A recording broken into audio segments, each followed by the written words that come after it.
Hi, Nerd Mom here with this week's Monday Mingle. It's been a while since I mingled with y'all. But before I get to all the questions, a little bit of shameless self promotion. Make sure you scroll down and enter into my $150 Smart and Final gift card giveaway.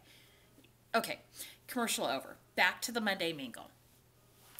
This week's Monday Mingle, over 80 mile per hour Mom's Monday Mingle, is all about food. That's why I've decided to go ahead and just post it on my food blog, nerdfamilyfood.com, instead of my main nerdfamily.com blog. First question is, what food could we not live without or is our favorite? I love food. I just love food. Obviously, I've eaten more than my share. I really can crave bread sometimes when I'm sick, when I'm well, whatever. I just can, bread. I, of course, like chocolate because I am a girl. Caffeine.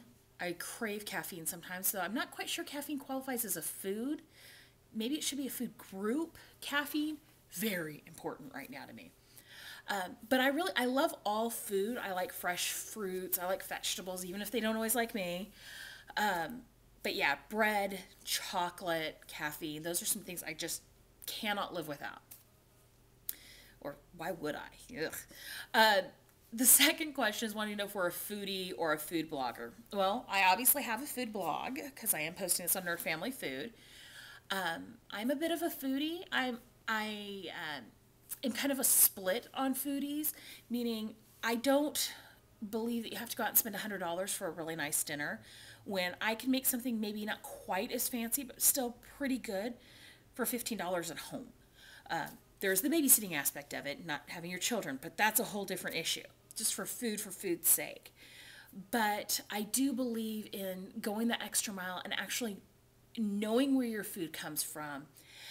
Sometimes stepping up the ingredients a little bit, being mindful of it. My children have gotten introduced to a variety of cheeses very young, and I think that that'll help their palates grow. Buy some brie cheese. It isn't cheap. Nuke it in the microwave and get a little mushy and hand your kids some apples and let them dip it in there. Or throw some of that brie cheese into your mashed potatoes. Trust me, you'll be a happy person for it. But it isn't all about fancy food. I can also just, an American cheese, grilled cheese sandwich. I don't care if it's styrofoam, it's good food. And sometimes nothing meets your desire quite like a box of Kraft mac and cheese. Maybe not as good as homemade, but when you're craving Kraft mac and cheese, there's nothing else that'll fill it. So I am a foodie, but I don't think I'm a food snob. I like it all, and I understand the differences between it all. I try not to do a lot of, prepackaged foods, and I can't tell if that's the fact that I'm cheap, the fact that I'm a foodie, or the fact that I'm not real keen on the prepackaged foods that are just chemicals, because there's real food out there. But anyways, and so that's how this food blog came to be. I make really cheap food, really easy. That's kind of real food. But that relates to our third question. Our third question is, what kind of, do you have a super easy recipe that you're known for, or a super secret recipe that you might share? Well, I have a couple of different things. I'm known for always having lots of food, lots of different types of food. You will not go hungry if you come over to my house and eat, or come to my house for a party, whatever. I always have lots of food. I don't know if it was just ingrained young that to run out of food is a sin against God, but I don't ever run out of food, I hope.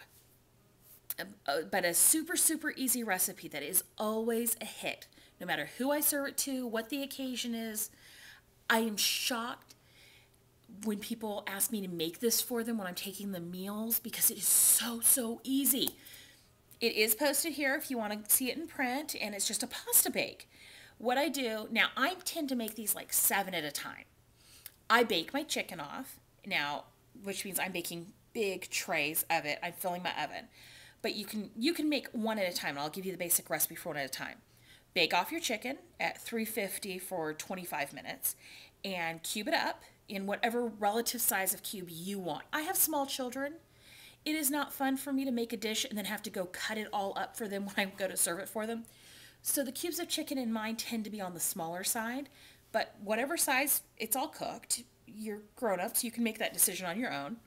I take about 2.5 cups of cooked cube chicken, about a pound, and I say about because I buy my pasta in bulk. Sometimes a little over a pound is what I tend to go with, but about a pound of pasta, whatever shape and size you happen to like.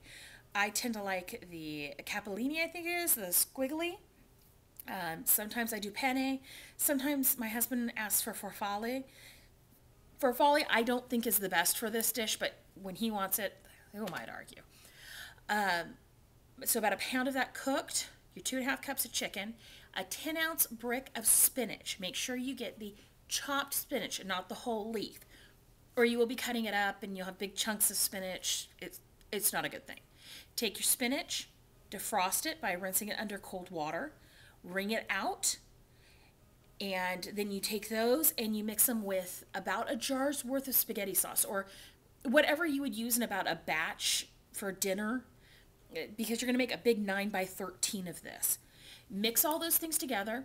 I mix them right into those metal lasagna pans, 9 by 13 pans you buy at the dollar store. And when I say that, I mean when I'm making 6 or 7, I dump 2.5 cups, 2.5 cups, 2.5 cups into every dish, a pound of pasta into every dish, a thing of spinach into every dish, and then I just mix in pasta sauce and stir it up right there. Once you do that, cover it with a layer of shredded mozzarella cheese. I tend to buy it at Costco in the really big bag. I've actually found it's cheaper to buy it already shredded than to buy the block. I think it's because they can use the ends in the shredding. I'm not sure. It's not that case everywhere, but it is at Costco. It's not at Smart and Final, but it is at Costco. So it depends on where you're shopping. Then I cover it with aluminum foil. I tend to pop them into the freezer. If you're cooking it fresh, I cook it at 350 for about 45 minutes. If you're cooking it frozen straight out of the freezer, go 350 for about an hour and a half. If you crank it up to 375, you might be closer to an hour, hour and 15. It's important to make sure it's warmed all the way through, because while everything is cooked, it is amazing sometimes how long it can take for that pasta in the center to be warm. There are even times when we cheat. We scoop out around the edges and dish that up for our first serving and pop it back in the oven to finish warming through the middle. We all have our cheaters. On the super secret, it's not a secret, but a little bit fancier dish that's popular is I stole a chocolate almond popcorn recipe from Martha Stewart, and that is posted. I don't have that memorized. I make it a couple times a year. Like through December, I'll make it like 4 times, but I don't tend to make it any other time. It's a nice switch up on the caramel corn because it's not quite as sweet. Stores really well in airtight containers, and it's something nice to have on hand because somebody drops in, you have a ready-made dessert, snack, addition to coffee, whatever. And I'm all about easy, so it's pretty easy. You mix it up, stick it in the oven, come back and stir it every 15 minutes, you're good. And that's about it. What are the recipes that you're known for? What are they either super easy, super simple, fancy, or what are you infamous for? Because we all have that one recipe. Even in my household growing up where nobody really seemed to cook a whole lot, my mother was infamous for her fudge. It was the back of the marshmallow cream jar, but she was infamous for it.